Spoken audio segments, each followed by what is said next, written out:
ونقیضاہما کذالک او من جانب واحد فعام واخص مطلقا ونقیضاہما بالعکس والا فمن وجہ وبین نقیضہما تباین جزئی کالمتباینین۔ اس فصل میں دو کلیوں کے درمیان مصنف نے نسبتوں کو بیان کیا ہے۔ تو کہتے ہیں کہ دو کلیاں اگر ایسی ہوں کہ دونوں میں کلی طریقے پر یعنی مکمل طریقے پر تفارق ہو، مکمل طریقے سے دونوں کے درمیان جدائی ہو، ایسی جدائی کہ ان میں کوئی بھی کلی دوسری کلی کے کسی بھی فرد پر صادق نہ آئے، فمتباینان، تو ایسی دو کلیوں کو متباینان کہا جاتا ہے، اور ان دونوں کے درمیان تباین کی نسبت ہوگی۔ وَإِلَّا فَإِن تَصَادَقَا كُلِّيًّا مِنَ الْجَانِبَيْنِ، ورنہ یعنی اگر دو کلیوں کے درمیان تفارق نہ ہو بلکہ دونوں کے درمیان تصادق ہو، ایک کلی دوسری کلی کے افراد پر صادق آئے، دونوں کے درمیان تصادق ہو، تو اب یہ دیکھا جائے کہ تصادق دونوں طرف سے کلی طور پر ہے یا دونوں طرف سے کلی طریقے پر تصادق نہیں ہے۔ اگر دونوں جانب سے کلی طور پر تصادق ہے یعنی دونوں کلیاں ایسی ہیں کہ ان میں ہر کلی دوسری کلی کے ہر فرد پر صادق آئے، فمتساویان، تو ایسی دو کلیوں کو متساویان کہا جاتا ہے۔ وَنَقِیضَاهُمَا كَذَلِكَ، اور ان دونوں کی نقیض بھی ایسے ہی ہے، یعنی متساویین کے درمیان جس طرح سے تساوی کی نسبت ہے اسی طرح سے متساویین کی نقیضوں کے درمیان بھی وہی تساوی ہی کی نسبت ہے۔ وَنَقِیضَاهُمَا كَذَلِكَ، اور ان دونوں کی نقیض بھی ایسے ہی ہے، یعنی ان دونوں کی نقیضوں کے درمیان بھی تساوی کی نسبت ہے کہ ہر نقیض دوسری نقیض کے ہر فرد پر صادق آئے گی۔ او من جانب واحد، یا تصادق دونوں طرف سے نہیں ہے بلکہ صرف ایک طرف سے، یعنی ایک کلی دوسری کلی کے ہر فرد پر صادق آئے مگر دوسری کلی اس کلی کے ہر فرد پر صادق نہ آئے، فعام واخص مطلقا، تو اسے عام اخص مطلق کہتے ہیں۔ وَنَقِیضَاهُمَا بِالْعَکْس، اور عام اخص مطلق کی نقیضیں اس اصل کے برعکس ہوں گی، یعنی نقیض لانے کے بعد جو کلی پہلے عام تھی وہ خاص ہو جائے گی، اور جو پہلے خاص تھی وہ اب عام ہو جائے گی، یعنی عام کی نقیض اخص ہو جائے گی اور اخص کی نقیض عام ہو جائے گی۔ وَإِلَّا فَمِن وَجْهٍ، یعنی اگر دونوں طرف سے تصادق کلی نہ ہو بلکہ جزوی طور پر تصادق، یعنی ایک کلی دوسری کلی کے صرف بعض افراد پر صادق آئے اور دوسری بھی اس کلی کے بعض افراد پر صادق آئے، کلی طور پر تصادق نہ ہو، تو ایسی دو کلیوں کو عام اخص من وجہن کہتے ہیں۔ وَبَيْنَ نَقِیضَیہما، اور ان دونوں کی نقیضوں کے درمیان تباین جزئی کی نسبت ہوگی، یعنی عام اخص من وجہن کی نقیضوں کے درمیان تباین جزئی کی نسبت ہوگی، کل متباینین، جیسے کہ متباینین کی نقیضوں کے درمیان تباین جزئی کی نسبت ہے۔ یہ ہے متن کا خلاصہ۔ اب شرح میں دیکھیں، قولہ الکلیان لما فرغ من تعریف الکلی و تقسیمہ شرع فی بیان النسبت بین الکلیین، جب مصنف کلی کی تعریف اور اس کی تقسیم سے فارغ ہوئے تو دو کلیوں کے درمیان نسبت کا بیان شروع کیا۔ فقال، تو مصنف نے کہا، الکلیان ای الکلیان اذا نسب احدہما الی الآخر، یعنی دو کلیاں جب ایسی ہوں کہ ان میں ایک کی نسبت دوسرے کی طرف کی جائے، فإما ان یکونا متباینین، تو وہ دونوں کلیاں یا تو متباینین ہوں گی یعنی دونوں کلی ایک دوسرے کے مباین ہوں گی، او متساویین، یا وہ دونوں کلیاں متساوی ہوں گی یعنی ہر کلی دوسری کلی کے مساوی ہوگی، او عام واخص مطلقا، یا وہ دونوں کلیاں عام اخص مطلق ہوں گی، او عام واخص من وجہن، یا عام اخص من وجہن ہوں گی۔ لأنہ اما اللہ یصدق احد منہما علی فرد من افراد الآخر، اس لیے کہ یا تو ان میں سے کوئی بھی کلی دوسری کلی کے افراد میں کسی بھی فرد پر صادق نہ آئے، فہما متباینان، تو ایسی دو کلیاں متباینان کہلائیں گی، والنسبۃ بینہما التباین، اور دونوں کے درمیان تباین کی نسبت ہوگی، کالمومن والکافر، جیسے کہ مومن اور کافر، ان دونوں کے درمیان تباین کی نسبت ہے، ان میں کوئی بھی کلی دوسری کلی کے کسی بھی فرد پر صادق نہیں آتی۔ فإن كل واحد منہما متفارق عن الآخر تفارقا کلیہ، اس لیے کہ ان دونوں میں سے ہر ایک دوسری کلی سے کلی طریقے پر، مکمل طریقے پر جدا ہے، فی جمیع صور، یعنی تمام صورتوں میں، تمام مادوں میں۔ لہٰذا اب یہاں دو صالبہ کلیہ ہوں گے، ایک لا شیء من المؤمن بکافر یعنی کوئی بھی مومن کافر نہیں، اور دوسری صالبہ کلیہ لا شیء من الکافر بمؤمن یعنی کوئی بھی کافر مومن نہیں۔ تو یہاں دونوں کے درمیان تفارق کلی ہے۔ او یصدق کل واحد منہما علی افراد الآخر، یا دونوں کلیوں میں سے ایک کلی دوسری کلی کے سارے افراد پر صادق آئے، والآخر یصدق علی بعض افراد الکلی، اور دوسری کلی پہلی کلی کے بعض افراد پر صادق آئے، فہما عام و خص مطلقا، تو ایسی دو کلیاں عام و خص مطلق کہلائیں گی، اور دونوں کے درمیان عموم خصوص مطلق کی نسبت ہوگی۔ اب اس میں جو کلی دوسری کلی کے سارے افراد پر صادق آئے تو اس کلی کو عام کہا جائے گا، اور دوسری کلی جو اس کلی کے سارے افراد پر صادق نہ آئے بلکہ بعض ہی پر صادق آئے تو اس کو اخص کہا جائے گا۔ وما یصدق علی جمیع افراد الآخر عام، اور جو کلی دوسری کلی کے سارے افراد پر صادق آئے وہ عام ہوگی، والآخر اخص، اور دوسری کلی جو اس کلی کے سارے افراد پر صادق نہیں آ رہی ہے وہ اخص ہوگی۔ والنسبۃ بینہما العموم والخصوص مطلقا، اور دونوں کلیوں کے درمیان عموم خصوص مطلق کی نسبت ہوگی، کالمومن والمتقی، جیسے کہ مومن اور متقی، ان دونوں کے درمیان عموم خصوص مطلق کی نسبت، ایک کلی دوسری کلی کے ہر فرد پر صادق آ رہی ہے مگر دوسری کلی اس کلی کے ہر فرد پر صادق نہیں آتی۔ چنانچہ ہر متقی مومن، تو متقی ہر متقی مومن یعنی متقی کے سارے افراد پر مومن صادق آ رہا ہے، لیکن ہر مومن متقی نہیں،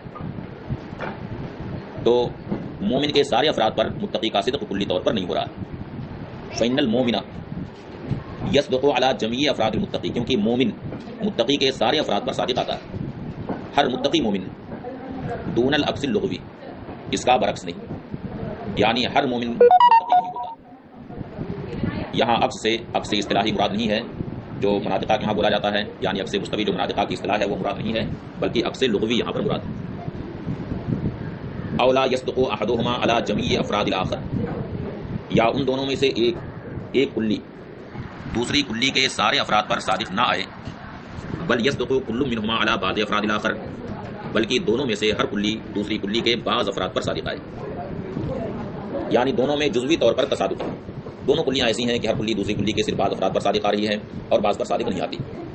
تو ایسی دو کلیوں کو عام خص من وجہین کہیں گے، اور ان دونوں کلیوں کے درمیان عموم خصوص من وجہین کی نسبت ہوگی۔ فکل واحد منہما عام و خص من وجہین، تو ان دونوں کلیوں میں سے ہر کلی عام خص من وجہین ہوگی، اور ان دو کلیوں کے درمیان نسبت عموم خصوص من وجہین کی ہوگی۔ کالرسول والبشر، جیسے کہ رسول اور بشر، ان دونوں کے درمیان عموم خصوص من وجہین کی نسبت، جس میں تین مادے ہوں گے، ایک مادہ اجتماع کا ہوگا اور دو مادے افتراق کے ہوں گے۔ عموم خصوص مطلق میں دو مادے ہوتے ہیں، ایک مادہ اجتماع کا ہوتا ہے، دوسرا مادہ افتراق کا ہوتا ہے۔ اجتماع کے مادے کا مطلب یہ ہے کہ اس مادے میں دونوں کلیاں جمع ہو جاتی ہیں، جیسے ہر متقی مومن، یہ مادہ اجتماع، اور دوسرا مادہ افتراق کا ہوتا ہے کہ ہر مومن متقی نہیں۔ مگر عموم خصوص من وجہین میں تین مادے ہوتے ہیں، ایک مادہ اجتماع کا اور دو مادے افتراق کے ہوتے ہیں۔ تو رسول اور بشر، ان دونوں کا تصادق ہمارے نبی صلی اللہ تعالی علیہ وسلم کی ذات اقدس میں، سیدنا ابراہیم خلیل اللہ علیہ السلام کی ذات اقدس میں، اس طرح کی بہت ساری مثالیں ہیں کہ رسول اور بشر دونوں کا تصادق ایک ذات میں ہوتا ہے، ایک ذات میں دونوں کا تصادق ہے۔ ہمارے نبی صلی اللہ تعالی علیہ وسلم، سیدنا ابراہیم علیہ السلام، سیدنا موسیٰ علیہ السلام، سیدنا عیسیٰ علیہ السلام، اس طرح سے بہت ساری مثالیں ہیں۔ کالرسول والبشر، جیسے کہ رسول اور بشر، لتصادقہما فی سیدنا ابراہیم علیہ السلام مثلا، کیونکہ ان دونوں کلیوں کا تصادق سیدنا ابراہیم خلیل اللہ علیہ السلام میں ہے مثلا، یعنی ایک مثال ہے، اور بھی بہت ساری مثالیں۔ وصدق الرسول بدون البشر، اب دو مادے اس میں افتراق کے ہوتے ہیں، تو افتراق کا مادہ یہ ہے کہ بعض رسول بشر نہیں، مثلا سیدنا جبریل علیہ السلام رسول تو ہیں مگر بشر، اور دوسرا مادہ افتراق بعض بشر رسول نہیں، جیسے سیدنا ابو بکر صدیق رضی اللہ تعالیٰ عنہ بشر تو ہیں مگر رسول نہیں۔ وصدق الرسول بدون البشر فی سیدنا جبریل علیہ السلام، اور رسول کا صدق بغیر بشر کے ہے سیدنا جبریل علیہ السلام میں، وصدق البشر بدون الرسول فی ابی بکر الصدیق رضی اللہ تعالی عنہ، اور بشر کا صدق بغیر رسول کے ہیں سیدنا ابو بکر صدیق رضی اللہ تعالی عنہ. سیدنا ابو بکر صدیق رضی اللہ تعالی عنہ کی ذات میں بشر کا صدق بغیر رسول کے، اور سیدنا ابراہیم علیہ السلام میں دونوں کا صدق ایک ساتھ ہے، رسول اور بشر دونوں کا صدق ایک ساتھ ہے. اور سیدنا جبریل علیہ السلام میں رسول کا صدق بغیر بشر کے، یعنی رسول کا صدق وہاں پر ہے مگر بشر کا صدق نہیں. وسائر المومنین، اور دیگر مومنین میں، یعنی دیگر جو مومنین ہیں وہ بشر ہیں، رسول نہیں ہیں. وَنَحْوَ السُّنِّی وَالْحَنَفِی لِتَصَادُقِہِمَا، اسی طرح سے سنی اور حنفی کے درمیان منقسم من وجہ کی نسبت ہے. لِتَصَادُقِہِمَا فی مصنف الہدایہ مثلاً، اس لیے کہ مصنف ہدایہ میں دونوں کا صدق ہے، یعنی وہ سنی بھی ہیں حنفی بھی ہیں. وصدق الحنفی بدون سنی فی الزمخشری المعتزلی مصنف الکشاف، اور زمخشری معتزلی جو کشاف کا مصنف ہے، تفسیر کشاف کا جو مصنف ہے وہ حنفی تو ہے مگر سنی نہیں. وصدق سنی بدون الحنفی فی مصنف التہذیب الشافعی، اور تہذیب کے جو مصنف ہیں علامہ سعد الدین تفتازانی، وہ سنی تو ہیں مگر حنفی نہیں بلکہ وہ شافعی ہیں. اور جیسے ابید اور طائر، ان دونوں کے درمیان بھی عموم خصوص من وجہ کی نسبت ہے. لتصادقہما فی الحمام، اس لیے کہ کبوتر میں دونوں کا صدق ایک ساتھ ہوتا ہے، یعنی وہ کبوتر جو سفید. وصدق الاول دون الثانی فی ھذا القرطاس، اور کوئی سفید کاغذ ہے تو اس پر ابیض کا تو صدق ہوگا مگر طائر کا صدق نہیں ہوگا. وصدق الثانی بدون الاول فی القراب، اور کوے میں دوسرے کا صدق ہوگا مگر پہلے کا صدق نہیں، یعنی وہ طائر تو ہے مگر ابیض نہیں. اور ونقیضاہما کذالک، اور ان دونوں کی نقیض ایسے ہی. بین المصنف ان نقیضی المتساویین متساویان، مصنف نے یہ بیان کیا ہے کہ متساویین کی نقیضوں کے درمیان بھی تساوی کی نسبت، متساویین کی نقیضیں بھی متساوی. فیصدق کل واحد منہما علی کل ما یصدق علیہ الآخر، تو ان دونوں میں ہر ایک کا صدق ہر اس فرد پر ہوگا جس پر دوسری کلی صادق آئے گی. جیسے لا مومن اور لا مسلم، جس طرح مومن اور مسلم کے درمیان تساوی کی نسبت ہے، ہر مومن مسلم ہے اور ہر مسلم مومن ہے، اسی طرح سے ان دونوں کی نقیض یعنی لا مومن اور لا مسلم کے درمیان بھی تساوی کی نسبت ہے، ہر لا مومن لا مسلم ہے اور ہر لا مسلم لا مومن. مثلا اللہ مومن واللا مسلم متساویان، مثلا لا مومن اور لا مسلم یہ دونوں متساوی. کعینیہما، جیسے کہ عینین متساوی، وہم المومن والمسلم، اور وہ دونوں مومن اور مسلم. وانا نقیض العام والاخص مطلقا بعکس العینین، اور عام اور اخص مطلق کی نقیضیں عینین کے عکس کے ساتھ، یعنی عام اخص مطلق کی نقیضوں کے درمیان بھی عموم خصوص مطلق ہی کی نسبت ہے، لیکن عینین کا عکس ہو جائے گا، یعنی جو پہلے عام ہوگا اس کی نقیض اخص ہو جائے گی، اور جو پہلے اخص ہوگا اس کی نقیض عام ہو جائے گی. فالنقیض العام میں اخص من نقیض الاخص، تو عام کی نقیض اخص کی نقیض سے اخص ہوگی، ونقیض الاخص سے عام من نقیض العام، اور اخص کی نقیض عام کی نقیض سے عام ہوگی. مثلا اللہ متقی، عام اخص مطلق کی مثال اوپر آئی ہے، مومن اور متقی دونوں کے درمیان عموم خصوص مطلق کی نسبت ہے، یعنی ہر متقی مومن ہے لیکن ہر مومن متقی نہیں ہوتا. اب ان دونوں کی نقیض لائی جائے لا مومن اور لا متقی، تو پہلے متقی یہ اخص تھا اور مومن عام تھا، لیکن جب نقیض لائی جائے لا متقی اور لا مومن تو لا متقی یہ عام ہے اور لا مومن یہ اخص. مثلا اللہ متقی الذی ہوا نقیض الاخص، مثلا لا متقی جو اخص کی نقیض ہے وہ لا مومن سے عام ہے، الذی ہوا نقیض العام جو عام کی نقیض. لأن لا متقی صادق علی کل کافر وعلی کل فاسق مومن، اس لیے کہ لا متقی کا صدق کافر پر بھی ہوگا اور اس مومن پر بھی ہوگا جو فاسق، دونوں پر اس کا صدق. لیکن لا مومن کا صدق صرف کافر پر ہوگا مگر اس مومن پر اس کا صدق نہیں ہوگا جو فاسق، یعنی فاسق مومن پر اس کا صدق نہ ہوگا، بلکہ یوں کہہ لیجیے مومن فاسق پر اس کا صدق نہ ہوگا. لأن لا متقی صادق علی کل کافر وعلی کل فاسق مومن، اس لیے کہ لا متقی کا صدق ہر کافر پر بھی ہوگا اور ہر اس مومن پر بھی ہوگا جو فاسق. ولا مومن صادق علی الکافر فقط، جبکہ لا مومن کا صدق صرف کافر پر ہوگا. وان العام والاخص من وجہ قد یکون بین نقیضیہما تباین کلی، اور عام اور اخص من وجہ کی نقیضوں کے درمیان تباین کلی، کبھی تباین کلی کی نسبت ہوگی اور کبھی ان دونوں کی نقیضوں کے درمیان عموم خصوص من وجہ کی نسبت ہوگی. کل مومن واللا متقی، جیسے کہ مومن اور لا متقی. فإن بینہما عموماً و خصوصاً من وجہ، اس لیے کہ مومن اور لا متقی کے درمیان عموم خصوص من وجہ کی نسبت ہے. اب ان دونوں کے درمیان کیسے عموم خصوص من وجہ کی نسبت ہے؟ لتصادقہما علی الفاسق الاصطلاحی، اس لیے کہ فاسق اصطلاحی پر دونوں کا صدق ہوتا ہے، مومن کا بھی صدق ہوتا ہے اور لا متقی کا بھی صدق ہوتا ہے، یعنی اصطلاح میں جس کو فاسق کہا جاتا ہے اس پر مومن اور لا متقی دونوں کا صدق ہوتا ہے۔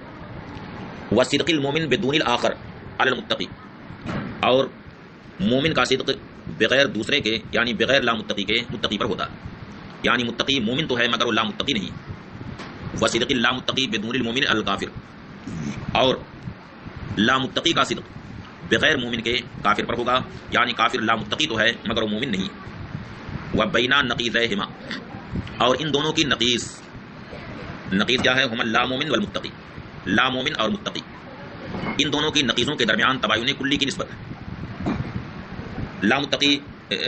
لا مومن متقی کے کسی فرد پر صادق نہیں آئے گا اور متقی لا مومن کے کسی بھی فرد پر صادق نہیں آئے گا۔ وبین نقیضیہما، اور ان دونوں کی نقیضوں کے درمیان یعنی لا مومن اور متقی کے درمیان تباین کلی کی نسبت ہے، کما یظہر بادنا تعامل، جیسا کہ ادنا تعامل سے، ادنا غور و فکر سے یہ بات واضح ہو جاتی ہے۔ وقد یکون بین نقیضیہما العموم والخصوص من وجہ، اور کبھی ان دونوں کی نقیضوں کے درمیان عموم خصوص من وجہ کی نسبت ہوگی، جیسے کہ لا بیض اور لا طائر، ان دونوں کے درمیان عموم خصوص من وجہ کی نسبت ہے، جس طرح سے ابیض اور طائر کے درمیان عموم خصوص من وجہ کی نسبت ہے، اسی طرح سے ان دونوں کی نقیض یعنی لا بیض اور لا طائر کے درمیان بھی عموم خصوص من وجہ کی نسبت ہے۔ لتصادقہما فی الحجر الاخضر، اس لیے کہ کوئی سبز پتھر ہو کوئی ہرا پتھر ہو اس میں دونوں کا صدق ایک ساتھ ہے، یعنی وہ لا بیض بھی ہے اور لا طائر بھی۔ وصدق الاول دون الثانی فی القراب، اور کوے پر صرف پہلے کا صدق ہوگا، یعنی لا بیض کا صدق ہوگا مگر لا طائر کا صدق نہیں ہوگا، اس لیے کہ وہ طائر۔ وصدق ثانی دون الاول فی القرطاس الابیض، اور سفید کاغذ پر دوسرے کا صدق ہوگا، یعنی لا طائر کا صدق ہوگا مگر لا بیض کا صدق نہ ہوگا۔ ولذا قال المصنف بین نقیضیہما تباین جزئی، اسی لیے مصنف نے کہا کہ عام قسم وجہین کی نقیضوں کے درمیان تباین جزئی کی نسبت فإنہ یشمل التباین الکلیہ والعموم والخصوص من وجہ، اس لیے کہ تباین جزئی کا لفظ یہ دونوں کو شامل ہے، تباین کلی کو بھی شامل ہے اور عموم خصوص من وجہ کو بھی شامل ہے۔ کل متباینین کی طرح سے، یعنی جس طرح سے متباینین کی نقیضوں کے درمیان تباین جزئی کی نسبت ہے اسی طرح سے عام قسم وجہین کی نقیضوں کے درمیان بھی تباین جزئی کی نسبت ہے۔ فإنہ قد یکون بین نقیضیہما، کیونکہ ان دونوں کی نقیضوں کے درمیان کبھی تباین کلی کی نسبت ہوگی، جیسے کہ لا ظلمت اور لا ضوء، ان دونوں کے درمیان تباین کلی کی نسبت ہے جیسے کہ ظلمت اور ضوء کے درمیان تباین کلی کی نسبت ہے۔ کائنہما، یعنی عینین کی طرح سے، یعنی عینین میں جس طرح سے تباین کلی کی نسبت ہے اسی طرح سے ان دونوں کی نقیضوں کے درمیان بھی تباین کلی کی نسبت ہے۔ وقد یکون بین نقیضیہما العموم والخصوص من وجہ، اور متباینین کی نقیضوں کے درمیان کبھی عموم خصوص من وجہ کی بھی نسبت ہو سکتی ہے۔ اس کی مثال دی ہے کل لا منافق واللا مومن سے، کی نقیضوں کے درمیان تباین جزئی کی نسبت، جس کا مطلب یہ ہے کہ دو کلیوں کا اس طرح سے ہونا کہ ہر ایک قاصد دوسرے کے بغیر فی الجملہ ہو جائے، خواہ دونوں کا صدق ایک مادے میں کبھی کبھار ہو جائے یا کسی بھی مادے میں دونوں کا صدق کبھی بھی نہ ہو۔ بہرحال متباینین کی نقیضوں کے درمیان تباین جزئی کی نسبت ہے، جس کے دو فرد ہیں، ایک عموم خصوص من وجہ اور دوسرا فرد ہے تباین کلی۔ تو ابھی تک مثال جو دی گئی ہے وہ تباین کلی کی دی گئی، لا ظلمت اور لا ضوء سے، کیونکہ ضوء اور ظلمت کے درمیان تباین کلی کی نسبت ہے، اور ان دونوں کی نقیض یعنی لا ضوء اور لا ظلمت ان دونوں کے درمیان بھی تباین کلی کی نسبت ہے۔ اور کبھی ایسا ہوگا کہ متباینین کی نقیضوں کے درمیان عموم خصوص من وجہ کی نسبت ہوگی۔ وقد یکون بین نقیضیہما العموم والخصوص من وجہ کلا منافق واللا مومن، اور کبھی ان دونوں کی نقیضوں کے درمیان یعنی متباینین کی نقیضوں کے درمیان کبھی عموم خصوص من وجہ کی نسبت ہوگی، کلا منافق واللا مومن، جیسے لا منافق اور لا مومن۔ یہاں عینین کے درمیان یعنی منافق اور مومن کے درمیان تباین کلی کی نسبت، کیونکہ کوئی بھی منافق مومن نہیں اور کوئی بھی مومن منافق نہیں، دونوں میں تباین کلی کی نسبت، مگر ان دونوں کی نقیض یعنی لا منافق اور لا مومن ان دونوں کے درمیان عموم خصوص من وجہ کی نسبت، جس میں تین مادے ہوتے ہیں، ایک مادہ اجتماع کا اور دو مادے افتراق کے ہوتے ہیں، یعنی ایک مادے میں دونوں کا صدق ایک ساتھ ہو جائے گا، لا منافق اور لا مومن دونوں اس مادے میں صادق آئیں گے۔ اس کی مثال دی ہے ابو جہل سے۔ ابو جہل لا مومن بھی تھا اور لا منافق بھی تھا، کیونکہ وہ کھلا ہوا کافر تھا، اس لیے وہ لا مومن بھی تھا اور لا منافق بھی تھا، ان دونوں کا صدق اس مادے میں ایک ساتھ ہے۔ کلا منافق واللا مومن،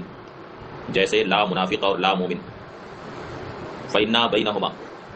العموم والخصوص من وجہ، کیونکہ ان دونوں کے درمیان عموم خصوص من وجہ کی نسبت ہے، لتصادقہما فی ابی جہل، کیونکہ ابو جہل میں دونوں کا صدق ایک ساتھ ہے، لا منافق اور لا مومن دونوں کا صدق ابو جہل پر ایک ساتھ ہے۔ وصدق الثانی دون الاول فی عبداللہ بن ابی، عموم خصوص من وجہ کے دو مادے افتراقی کے ہوتے ہیں، اب وہ دونوں مادے کیا ہیں؟ ان میں سے ایک مادہ عبداللہ ابن ابی جو منافقین کا سردار تھا، اس پر لا مومن تو صادق آ رہا ہے لیکن لا منافق اس پر صادق نہیں آ رہا ہے، کیونکہ وہ کھلا ہوا منافق تھا بلکہ منافقین کا سردار تھا۔ یہ ہے پہلا مادہ افتراق۔ وصدق الثانی دون الاول فی عبداللہ بن ابی، اور عبداللہ ابن ابی کی ذات میں دوسرا یعنی لا مومن تو صادق آئے گا، اس پر صادق ہے، مگر اول صادق نہیں یعنی لا منافق اس پر صادق نہیں، کیونکہ ابن ابی کھلا ہوا منافق تھا بلکہ منافقین کا سردار تھا۔ وصدق الاول دون الثانی، اب دوسرا مادہ افتراق کہ جہاں لا منافق صادق آئے اور لا مومن وہاں پر صادق نہ آئے، اس کی مثال زید المومن سے دی گئی، یعنی وہ زید جو صاحب ایمان ہے، وہ لا منافق تو ہے مگر لا مومن نہیں، کیونکہ جب وہ صاحب ایمان ہے تو لا مومن نہیں ہے بلکہ مومن۔ وصدق الاول دون الثانی فی زید المومن، اور زید المومن میں پہلا صادق آئے گا، دون الثانی دوسرا صادق نہیں آئے گا۔ تو معلوم یہ ہوا کہ لا منافق اور لا مومن کے درمیان عموم خصوص من وجہ کی نسبت ہے، جبکہ ان دونوں کے عینین میں یعنی منافق اور مومن کے درمیان تباین کلی کی نسبت ہے۔ وبین عینیہما، اور ان دونوں کے عینین وہم المومن والمنافق، یعنی مومن اور منافق کے درمیان تباین کلی کی نسبت ہے۔ وبین عینیہما وہم المومن والمنافق تباین کلی، اور ان دونوں کے عینین کے درمیان تباین کلی کی نسبت ہے، اور عینین مومن اور منافق۔ فقد علمت ان العام والاخص من وجہ والمتباینین مشترکان فی ان بین نقیضیہما تباینًا جزئیا، تو آپ نے جان لیا کہ عام خص من وجہ اور متباینین کی نقیضوں کے درمیان تباین جزئی کی نسبت ہے، تو عام خص من وجہ اور متباینین یہ دونوں اس بارے میں شریک ہیں برابر کے کہ دونوں کی نقیضوں کے درمیان تباین جزئی کی نسبت ہے۔ عام خص من وجہ کی نقیضوں کے درمیان بھی تباین جزئی کی نسبت ہے، اور متباینین کی بھی نقیضوں کے درمیان تباین جزئی کی نسبت۔ تباین جزئی کا مطلب یہ ہوتا ہے کہ دو کلیوں کا اس طرح سے ہونا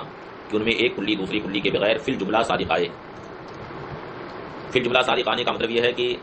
دونوں کلیوں کا صدق کبھی ایک ساتھ بھی ہو سکتا ہے، اور کبھی ایسا بھی ہوگا کہ ایک کلی دوسری کلی کے بغیر صادق آئے، بلکہ یہ بھی ہو سکتا ہے کہ دونوں کلیوں کا تصادق کبھی بھی نہ ہو۔ تباینًا جزئیا وہو صدق کل من الکلیین بدون الآخر فی الجملہ، وہ ہے دو کلیوں میں سے ہر ایک کا صدق دوسرے کے بغیر فی الجملہ۔ اے سواء تصادقا معا فی مادۃ او لم یتصادقا معا قط، خواہ دونوں کا صدق ایک ساتھ کسی مادے میں ہو یا دونوں کا صدق ایک ساتھ بالکل ہی نہ ہو۔ فإن تصادقا معا فی مادۃ، تو اگر دونوں کلیوں کا تصادق کسی مادے میں ایک ساتھ ہو جائے، تحقق التباین الجزئی بصورت العام والاخص من وجہ، تو وہاں پر تباین جزئی کا تحقق عام اخص من وجہ کی صورت میں ہوگا۔ وإن لم يتصادقا معا قط، اور اگر دونوں کا تصادق ایک ساتھ بالکل ہی نہ ہو، تحقق التباین الجزئی بصورت التباین الکلی، تو تباین جزئی کا تحقق تباین کلی کی صورت میں ہوگا۔ مصنف آگے کہتے ہیں وقد یقال الجزئی بالاخص من الشیء وهو عام، جزئی کا ایک معنی اس سے پہلے بیان ہوا ہے کہ جس کا نفس تصور کثیرین کے درمیان وقوع شرکت سے مانے ہو، یعنی کثیرین پر اس کا صادقانہ محال، اور وہی معنی جزئی کا مشہور ہے۔ لیکن جزئی کا اطلاق کبھی ایک دوسرے معنی پر بھی ہوتا ہے، اور وہ معنی یہ ہے کہ جزئی وہ مفہوم ہے جو کسی دوسری شے سے یعنی کسی دوسرے مفہوم سے اخص، کسی غیر سے خاص۔ اس جزئی کو جزئی اضافی کہا جاتا ہے، کیونکہ یہاں پر جو اخصیت آئی ہے وہ دوسرے کے لحاظ سے آئی، تو جزئی اسے فی نفس ہی نہیں کہا گیا، نفس ذات کے اعتبار سے، نفس مفہوم کے اعتبار سے تو کثیرین پر اس کا صدق ہو سکتا ہے، لیکن غیر کے لحاظ سے چونکہ اخص ہے اس وجہ سے اسے بھی جزئی کہہ دیتے ہیں۔ وہو عام، اور جزئی کا یہ معنی جسے جزئی اضافی کہتے ہیں، یہ معنی پہلے معنی سے عام، یعنی جزئی اضافی جزئی حقیقی سے عام، اور وہ اس سے خاص۔ اور وقد یقال قد علمت فیما سبق ان الجزیہ والذی یمتنع فرض صدقہ علی کثیرین، ما سبق میں آپ یہ جان چکے ہیں کہ جزی وہ ہے جس کے صدق کو کثیرین پر فرض کیا جانا محال ہو، وهو المتعارف من الجزی، اور یہی معنی جزی کا مشہور ہے، یہی معنی معروف ہے، ویقال له الجزی الحقیقی، اور اسے جزی حقیقی کہا جاتا ہے، وقد یطلق الجزی علی کل مفہوم اخص من غیرہ، اور کبھی جزی کا اطلاق ہر اس مفہوم پر ہوتا ہے جو مفہوم غیر سے اخص، کل انسان الاخص من الحیوان، جیسے کہ انسان حیوان سے اخص، والحیوان الاخص من الجسم النامی، اور حیوان جسم نامی سے اخص، تو حیوان کے لحاظ سے انسان کو جزئی اضافی کہا جائے گا، اور جسم نامی کے لحاظ سے حیوان کو جزئی اضافی کہا جا سکتا ہے، ویقال له الجزئی الاضافی، اور اسے جزئی اضافی کہا جاتا ہے، لأن جزئیتہ بالاضافۃ الی ما فوقہ، اس لیے کہ اس کی جزئیت ما فوق کی طرف اضافت کرتے ہوئے ہے، ما فوق کی طرف نسبت کرتے ہوئے، لا بالحقیقت، حقیقت کے لحاظ سے یہ جزئی نہیں، کیونکہ حقیقت کے لحاظ سے تو کلی ہے، وہو عام من الجزئی الحقیقی، اور یہ معنی یعنی جزئی اضافی جزئی حقیقی سے عام، دونوں کے درمیان عموم خصوص مطلق کی نسبت، ہر جزئی حقیقی جزئی اضافی ہے مگر ہر جزئی اضافی جزئی حقیقی نہیں، لصدقہ علی الحیوان بخلاف الاول، اس لیے کہ جزئی اضافی کا معنی حیوان پر صادق آتا ہے مگر جزئی حقیقی کا معنی اس پر صادق نہیں آتا، بخلاف الاول، برخلاف پہلے کے، وَإِلَىٰ هَٰذَا أَشَارَ بِقَوْلِهِ وَهُوَ عام، اور اسی کی طرف مصنف نے اپنے قول وَهُوَ عام سے اشارہ کیا، یعنی جزئی اضافی جزئی حقیقی سے عام، والحاصل ان الجزیہ یطلق بالاشتراک علی ما یمتنع فرض صدقہ علی کثیرین وعلی کل اخص من عام، حاصل یہ ہے کہ جزئی کا اطلاق دو معنوں پر ہوتا ہے، دو معنوں میں جزئی مشترک، ایک وہ معنی کہ جس کا کثیرین پر صادق آنا محال ہو، کثیرین پر اس کے صدق کا فرض کیا جانا محال ہو، اسے جزئی حقیقی کہا جاتا ہے، دوسرا معنی جزئی کا ہے ہر مفہوم جو کسی عام سے اخص، اسے جزئی اضافی کہا جاتا ہے، والحاصل ان الجزیہ یطلق بالاشتراک علی ما یمتنع فرض صدقہ علی کثیرین، حاصل یہ ہے کہ بطور اشتراک جزئی کا اطلاق اس معنی پر ہوتا ہے جس کا کثیرین پر صدق کا فرض کیا جانا محال ہو، وعلی کل اخص من عام، اور ہر اس مفہوم پر بھی اس کا اطلاق ہوتا ہے جو کسی عام سے اخص، والاول یقید بالحقیقی، پہلے مفہوم کو حقیقی سے مقید کیا جاتا ہے، والثانی بالاضافی، اور دوسرے کو اضافی سے مقید کیا جاتا ہے، الاسئلہ، عرف کل من الکلی والجزئی مع التمثیل، یہ سب سوالات آپ کے سامنے، ان سوالات کو آپ حضرات اچھی طرح سے پڑھ لیں، اور ان کے جو جوابات ہیں جوابات بھی آپ حضرات تلاش کر لیں، بلکہ ان سوالات کے جوابات آپ حضرات اپنی اپنی کاپی پر لکھ لیں، اس سے آپ کی ذہنی مشق بھی ہوگی، اور ساتھ ہی ساتھ جو کتاب کے مضامین ہیں وہ بھی آپ کے ذہن میں ازبر ہو جائیں گے۔ پہلا سوال ہے کہ کلی اور جزئی میں ہر ایک کی تعریف کیجیے اور مثال بھی دیجیے، پھر نیچے کچھ مثالیں دی گئی ہیں، ان میں آپ کو یہ متعین کرنا ہے کہ اس میں کون کلی ہے کون جزئی، الانسان، علی، ظاہر، خالد، الجامع الاشرفیہ، الفاظ الجسم النامی، الکاتب، المدینہ المنورہ۔ دوسرا سوال ہے بین اقسام الکلی بالنظر الی الوجود الخارجی مع التمثیل، وجود خارجی کی طرف نظر کرتے ہوئے کلی کے اقسام بیان کیجیے اور سب کی مثال دیجیے، وعرف الجزئی الحقیقی والاضافی، اور جزئی حقیقی اور اضافی کی تعریف کیجیے اور دونوں کے درمیان جو نسبت ہے وہ بیان کیجیے۔ تیسرا سوال ہے بین نسبت بین نقیضین المتباینین والمتساویین مع التمثیل، متباینین کی نقیضوں کے درمیان کون سی نسبت ہے اور متساویین کی نقیضوں کے درمیان کون سی نسبت ہے اس کو بیان کیجیے اور مثال بھی دیجیے، وعرف التباین الجزیہ، اور تباین جزئی کی بھی تعریف کیجیے۔ چوتھا سوال ہے عین نسبت فیما یاتی من الکلیین، یعنی نیچے جو دو کلیاں آ رہے ہیں، نیچے جو کلیات ہیں ان میں ہر دو کلی کے درمیان نسبت بتائیے، نسبت میں کیجیے، مثلا الانسان والاسد، ان دونوں کے درمیان کون سی نسبت ہے، الراحق والحیوان کے درمیان کون سی نسبت ہے، السوق والمسجد، ان دونوں کے درمیان کون سی نسبت ہے، اسی طرح سے الانسان والناطق، الکاتب والعالم، السنی والحنفی، الجسم المطلق والجسم النامی، السیف والصارم، الحیوان والحساس۔ پانچواں سوال ہے بین النسبہ بین الکلیین مع وجہ الحصر، دو کلیوں کے درمیان نسبت بیان کیجیے اور ساتھ ہی ساتھ وجہ حصر بھی بتائیے، یعنی دو کلیوں کے درمیان جو نسبت ہوتی ہے اس کی چار ہی قسمیں کیوں ہیں، وجہ حصر بتائیے۔ قول الکلیات خمس، اب یہاں سے کلیات خمسہ کا بیان ہے جو منطق کی بڑی مشہور بحث ہے۔ الکلیات خمس، کلیات پانچ، الکلی علی خمسۃ اقسام، یعنی کلی کی 5 قسمیں، الجنس والنوع والفصل والخاصہ والارض العام، جنس، نوع، فصل، خاصہ، عرض عام۔ لأن الکلیہ اما عین و حقیقت افرادہ، کلی کی یہ جو 5 قسمیں ہیں جنہیں کلیات خمسہ کہا جاتا ہے، ان کے درمیان وجہ حصر کیا ہے اس کو بیان کرتے ہیں، جس کا حاصل یہ ہے کہ کلی یا تو اپنے افراد کی حقیقت کا عین ہوگی، یعنی جو افراد کی حقیقت ہے وہی کلی ہے، اور جو کلی ہے وہی افراد کی حقیقت۔ بلکہ بعض کتابوں میں یہ کہا گیا ہے کہ کلی یا تو اپنے افراد کی تمام حقیقت ہوگی، یا اپنے افراد کی حقیقت کا جز ہوگی، یا اپنے افراد کی حقیقت سے خارج ہوگی۔ اگر کلی اپنے افراد کی حقیقت کا عین ہو، یعنی اپنے افراد کی حقیقت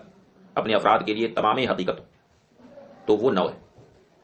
اور اگر کلی اپنے افراد کی حقیقت کا جز ہے تو اب یہ دیکھنا ہے کہ جز ہونے کی صورت میں وہ کلی اس حقیقت اور دوسری ماہیت کے درمیان تمام مشترک ہے یا تمام مشترک نہیں۔ اگر تمام مشترک ہے تو جنس ہے، اور تمام مشترک نہیں ہے تو فصل ہے۔ اور تیسری صورت یعنی کلی اپنے افراد کی حقیقت سے خارج ہو، تو اب اس میں 2 صورتیں ہیں، ایک یہ ہے کہ ایک حقیقت کے افراد کے ساتھ وہ خاص ہو تو وہ خاصہ ہے، اور اگر صرف ایک حقیقت کے افراد کے ساتھ خاص نہ ہو بلکہ بہت ساری حقیقتوں کے افراد کے درمیان مشترک ہو تو وہ عرض عام ہے۔ اس طرح سے 5 قسمیں نکلتی ہیں۔ ان میں جو پہلی 3 قسمیں ہیں یعنی جنس، نوع اور فصل، ان تینوں کو کلی ذاتی کہا جاتا ہے، اور آخر کی جو 2 قسمیں ہیں خاصہ اور عرض عام، ان دونوں کو کلی عرضی کہا جاتا ہے۔ لأن الکلیہ اما عین و حقیقت افرادہ او جزء لہا او خارج عنہا، اس لیے کہ کلی یا تو اپنے افراد کی حقیقت کا عین ہوگی، یا اپنے افراد کی حقیقت کا جز ہوگی، یا اپنے افراد کی حقیقت سے خارج ہوگی۔ الاول النوع، پہلی قسم نوع، والثانی ان کانا تمام مشترک بین تلک الحقیقت و ماہیت اخری فهو الجنس، اور دوسری قسم یعنی کلی اپنے افراد کی حقیقت کا جز، وہ اگر اس حقیقت اور دوسری ماہیت کے درمیان تمام مشترک ہو فهو الجنس، تو وہ جنس ہے، وإلا فهو الفصل، ورنہ وہ فصل ہے، یعنی اگر تمام مشترک نہ ہو تو فصل ہے۔ والثالث اما ان یختص بافراد حقیقت واحدہ، اور تیسری صورت یعنی کلی اپنے افراد کی حقیقت سے خارج ہو تو اما ان یختص بافراد حقیقت واحدہ، یا تو ایک ہی حقیقت کے افراد کے ساتھ وہ خاص ہو، فہی الخاصات، وہ خاصہ ہے، وإلا فهو العرض العام، ورنہ وہ عرض عام۔ ویقال للنوع والجنس والفصل الذاتی، اور نوع، جنس اور فصل ان تینوں کو کلی ذاتی کہا جاتا ہے۔ وللخاصہ والعرض العام العرضی، اور خاصہ اور عرض عام کو کلی عرضی کہا جاتا ہے۔ ومعنی الذاتی، ذاتی کا ایک معنی تو یہ آتا ہے جو ذات کا جزو اور اس میں داخل، یہاں ذاتی سے مراد صرف اتنا ہے کہ جو ذات سے خارج نہ ہو، خواہ عین ذات ہو یا ذات کا جزو، اور عرضی کا مطلب یہ ہے کہ جو ذات سے خارج ہو۔ ومعنی الذاتی ما لا یکون خارجا عن الذات، اور ذاتی وہ ہے جو ذات سے خارج نہ ہو، سواء کان عین لہا او جزءا لہا، خواہ ذات کا عین ہو یا اس کا جز ہو۔ والارضی ما یکون خارجا عن الذات، اور کلی عرضی وہ ہے جو سے خارج۔ توضیح وجہ حصر الکلیات فی الخمس بالشکل التالی،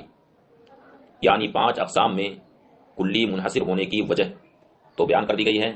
اب نیچے جو نقشہ دیا گیا ہے اس نقشے سے وجہ حصر کی توضیح مزید ہو جاتی ہے۔ الکلی یعنی کلی سے شروع میں یہ 2 شاخ نکلے، یہ 3 شاخ نکلی،